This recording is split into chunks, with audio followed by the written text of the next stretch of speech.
Hello guys, magandang tanghali po. Guys, maano lang tayo, maiba lang tayo. Kasi yung topic natin ngayon ay tungkol ito sa politika.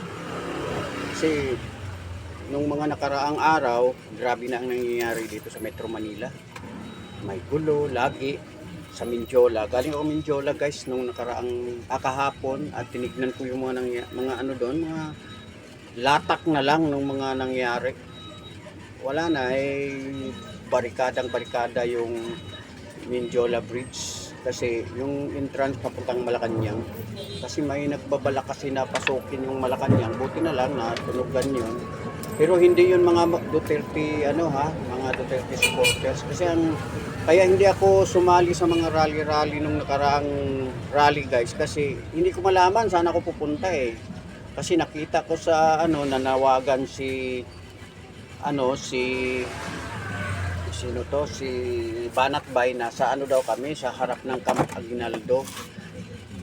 Pagtingin ko sa Camp Aguinaldo, hindi iba ang nakaano doon hindi maka Duterte parang hindi, walang nakalagay doon na resign Marcos so ibig sabihin iba yun. So hindi, sabi naman nila sa liwasan daw, hindi ako atraka doon kasi wala akong maparkingan ng service ko, kaya di na lang ako pumunta doon nanood na lang ako.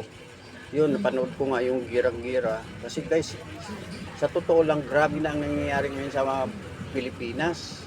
Para bang, di ba, nagsalita na yung mga nasa Senado na parang hindi na sila hindi na sila panig sa konstitusyon, hindi na sila sinusunod yung batas. Parang pwede daw i-waive yung batas. Pwede ba yun? I-waive mo yung batas, kaya ginawa nga yan, pinirmahan ng presidente para sundin.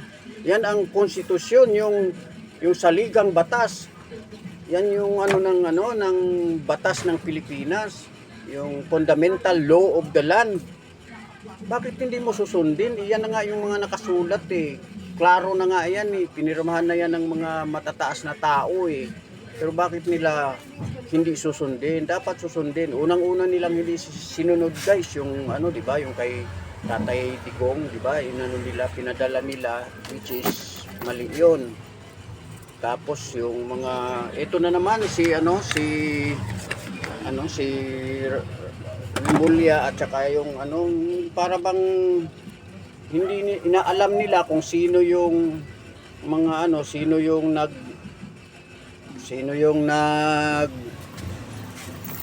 papatakbo ng sino yung nag-iimbestiga.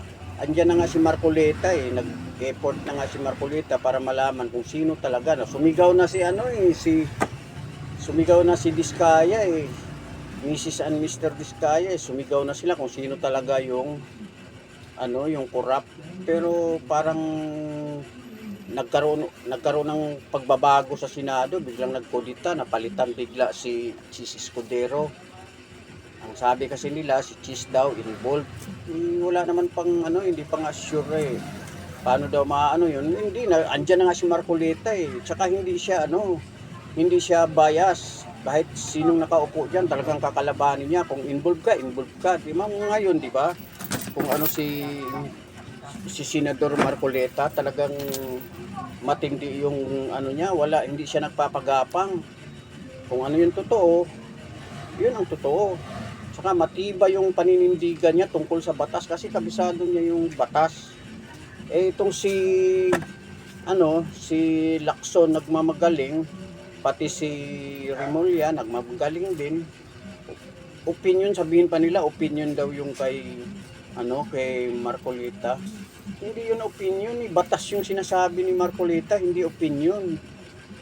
Sa kanila ang opinion kasi sinasabi nila na na pwede daw i-waive ang batas. Pwede bang i-waive yung batas? Pati si Tulfo, ganun na rin.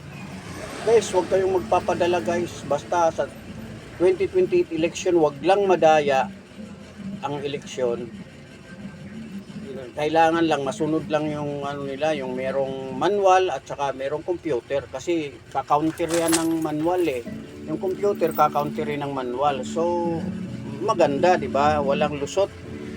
Kasi pag nakalusot na naman yan, patay na naman tayo. Magtitiis na naman tayo kung sinong presidente. Tsaka maganda na yung nangyari. Mabalik tayo dun sa ano guys, sa rally. Kasi maganda na yung nangyari, at least hindi na na-penetrate agad ng mga pulis yung mga balak lumusob sa ano, kasi pag nilusob na talaga nila yung Malacanang at nakapag-declare si Marcos ng martial law, patay tayo lahat, di ba?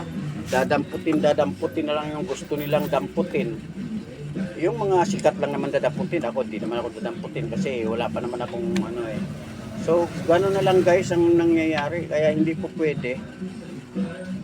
So, mag-ingat-ingat na lang tayo guys. Kailangan kung sino yung bet nyo sa 2028 election, panindigan nyo kasi marami kasing mga ano dito, mga binubura ko nga yung mga nasa Facebook ko, yung mga lumalabas na maka Marcos. Ayaw ko eh, kasi mali yung sinasabi nila na si Marcos daw may pa 20-20 bigas. Wala nga, di nga karating dito yung 20 pesos niyang bigas.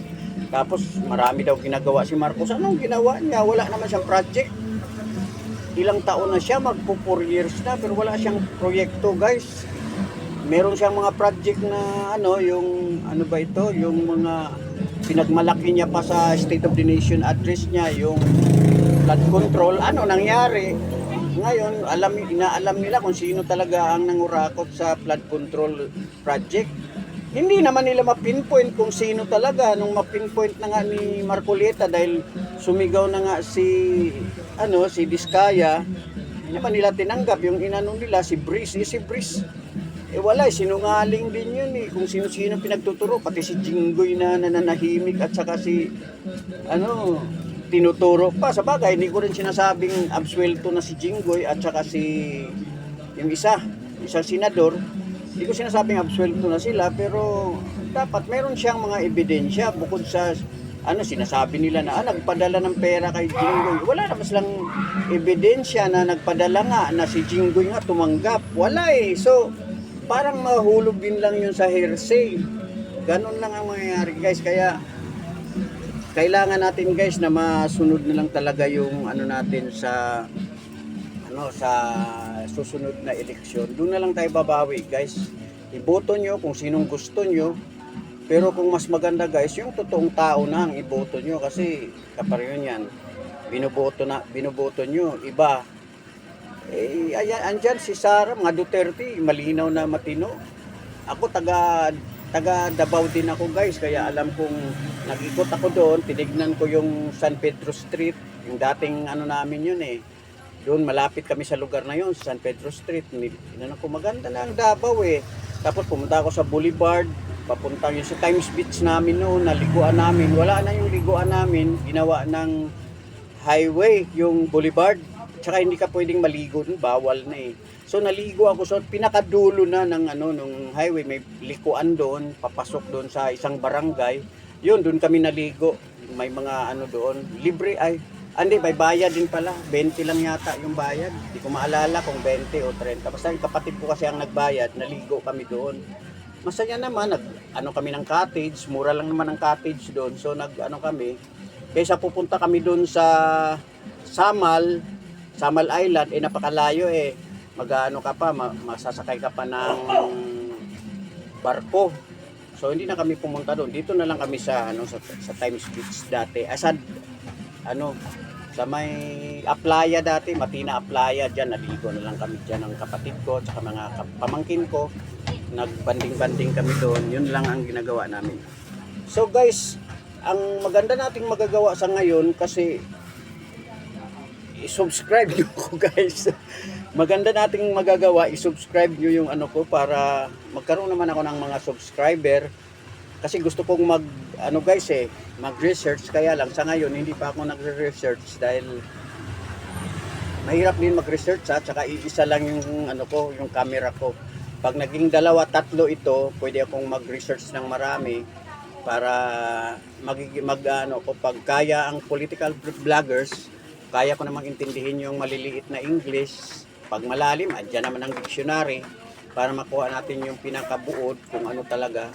Tsaka din naman ako marunong din naman ako. So, subukan ko guys na kasi marami talaga. Pero mag-ingat kayo guys marami kasi ngayon ng yung mga peking tao Ngayon nakita nyo na kung sino yung mga peking tao, di ba? Nasa gobyerno lahat. Yan si Soto.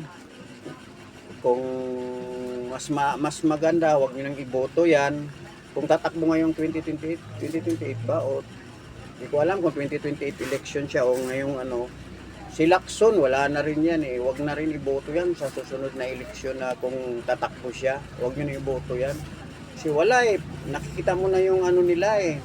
Yung mga kababayan naman natin dyan sa mga distrito nila, kung makita ninyong wala din sa ayos yung congressman na tumakbo, huwag mo nang iboto kasi kawawa ang Pilipinas, guys. Gusto ko nga hawakan ng Duterte yung Pilipinas ng 18 years, 3 taon. Andyan naman si Paulo, andyan si Baste. Pwedeng tumakbo ang mga yan kung ma-disqualified si Sara dahil kung ma-impeach siya ngayong February, tapos disqualified siya, eh bakit? Meron namang iba. Bakit hindi tayo pumunta sa kay Baste o di kaya kay Pulong? Tapos si lang muna ang isa sa kanila mag-mayor muna kung sakali lang ha. Pero kailangan gawan talaga ng paraan ni Sara yan. Huwag siyang ibulgar niya nung dapat ibulgar yung mga ginagawa sa kanya nung siya ay DepEd pa. Yung sinasabi nila na 125 confidential. Parang hindi naintindihan ng yung confidential. Kaya nga tinawag na confidential, hindi pwedeng sabihin. Tsaka inaudit naman ng ng COA, pasado sa audit ng COA eh. So hindi na dapat nilang banggitin 'yan. Kaso talagang political motives lang ang ginagawa nila para ibagsak ang mga Duterte. Kasi si Sara kitang-kita na sa 2028 election na siya na talaga ang magiging next president of the Philippines. Yun ang maganda guys yung maging presidente si Sara kasi matino ba, hindi yung ang iba inaano nila lalo yung mga makadilaw. Nako guys, sa totoo lang kinokontra ko yan pag may nagsulat sa Facebook tapos dumaan sa wall ko, talagang kinokontra, nagko-comment ako na baka kayo ang mga kurakot, ginaganon ko talaga kasi pinagbibintangan nila si Sara na kurakot daw. 125 million, napakaliit. Ilan ang nawala ngayon sa atin? Trillion ang nawala. O isipin mo yan, kay Sara 125 million. Tsaka binabayad nila pag confidential kasi binabayad nila yan sa mga spy nila. Hindi pwedeng hindi mo bayaran ang mga yun. Siyempre hindi na magsasabi sa iyo ng totoo yun kung ano yung nangyayari sa paligid mo.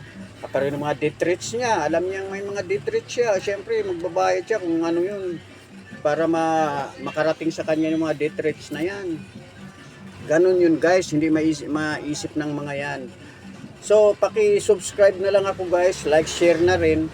Kaya ipapasa ko ito sa YouTube, mag-YouTube ako kasi yung yung Facebook ko medyo tagilid eh. Pero monetize na ako sa Facebook ko. Pwede na rin i-follow nyo rin yung Facebook ko. Ito na lang, Elisir Jacoby Vlog sa YouTube channel ko. Paki-subscribe na lang, okay? Hanggang dito na lang guys. Maraming salamat. Okay, bye-bye.